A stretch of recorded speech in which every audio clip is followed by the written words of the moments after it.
Tidak perlu dirayakan dengan hura-hura atau yang lainnya. Tahun baru biarlah berlalu, jadi biarkan ya seperti hari-hari biasa. Ya, dari ajaran Rasulullah pun tidak memerintahkan untuk merayakan dan apalagi merayakan seperti hura-hura. Dan tidak perlu dirayakan secara khusus, ya, disambut secara khusus dengan memubadirkan atau menghambur-hamburkan uang. Ngapain sih tahun baru doang dirayain hura-hura? Mending duitnya ditabung.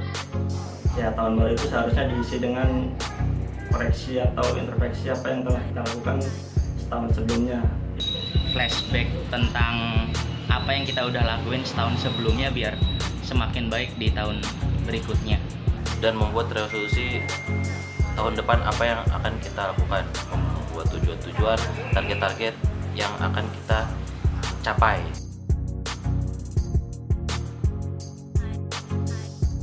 Di pengajian Quran hadis, terus acara-acara cerdas cermat, acara seperti kegiatan-kegiatan yang bermanfaat lah.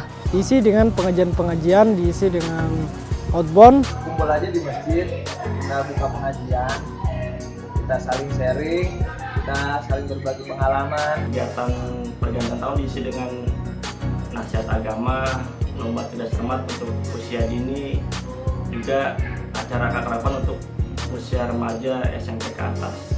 Mengadakan kegiatan camping pramuka dengan diisi kegiatan pengajian Al-Quran, pengajian Al-Hadis, ceramah agama. Mengadakan makan-makan bersama ataupun mengadakan sesi sharing dan refleksi untuk menghadapi tahun yang akan datang. Kita lagi mengkaji tentang penggunaan sosial media yang efektif untuk kalangan remaja sebagai wadah amar ma'ruf. Dibuat ya semeriah mungkin tapi ya tidak menyalahi dengan aturan agama. Banyak di situ manfaatnya, juga mendapatkan pahala. Ngaji akhir tahun yes, hura-hura no. Assalamualaikum warahmatullahi wabarakatuh. Alhamdulillahirabbil alamin, asyhadu an la ilaha illallah wa asyhadu anna Muhammadar Rasulullah sallallahu alaihi wasallam wa ala alihi wa sahbihi amma ba'du. Tahun 2016 sudah akan berlalu. Kita patut bersyukur diberi kesempatan, diberi umur untuk melewati satu tahun 2016. Saya awali dari cerita dulu deh. Dulu di zaman Rasulullah itu ada dua orang sahabat Nabi yang boleh dikatakan masuk Islamnya hampir berbarengan. Ya katakanlah berbarengan. Jadi prestasi ibadahnya boleh dikatakan hampir sama lah dua orang ini. Tapi yang satu meninggal duluan, gugur di medan sabilillah, gugur sebagai syahid. Katakanlah ini si A ini. Yang satunya lagi si B meninggal belakangan setahun kemudian. Kemudian ada sahabat lain yang bermimpi bahwa ternyata si B ini dipanggil masuk surga lebih dahulu ketimbang si A yang meninggal setahun sebelumnya namun gugur di medan sabilillah. Ketika ditanyakan kepada Rasulullah, kenapa yang dipanggil masuk surga kok si B lebih dahulu, yang katakanlah mati biasa gitu ya. Rasulullah menjawab, ya tentu terang saja, karena si B mendapat kelebihan kesempatan 1 tahun, di mana dalam 1 tahun itu dia mendapatkan hikmah-hikmah yang bisa didapat, ya mungkin katakanlah mengalami Ramadan, mengalami Lailatul Qadar dan lain sebagainya. Jadi kalau kita diberi kesempatan umur katakanlah 1 tahun dibanding dengan teman-teman sebaya kita yang tahun lalu sudah dipanggil oleh Allah, mestinya kita bersyukur.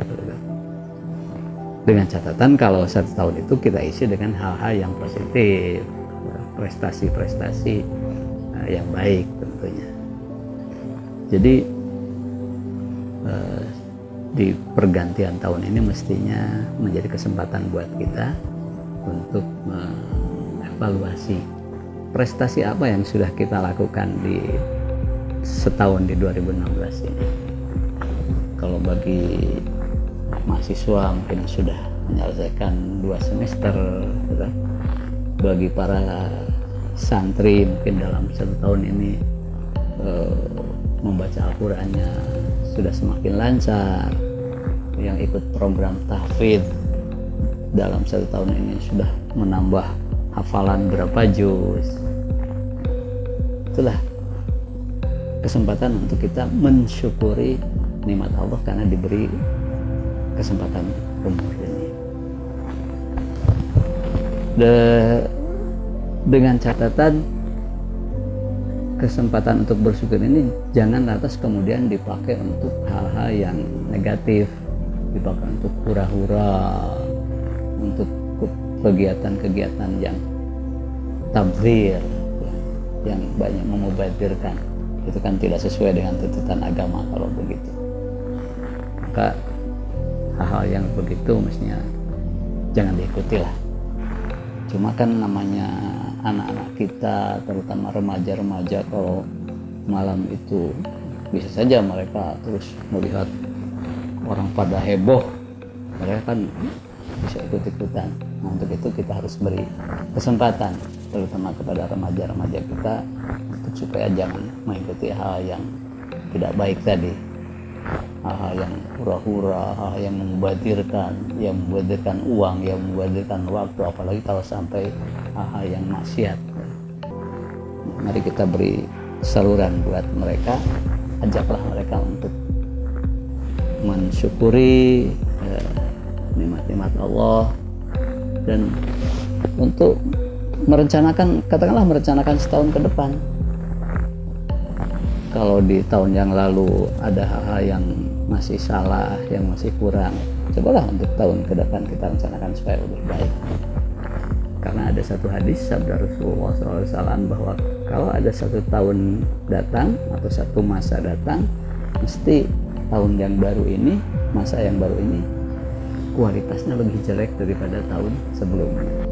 Menghadapi tahun yang akan datang, mari kita niatkan, mari kita tekadkan agar tahun yang akan datang lebih baik daripada tahun ini yang hampir berlalu, baik dari segi prestasi ibadah maupun prestasi kita belajar.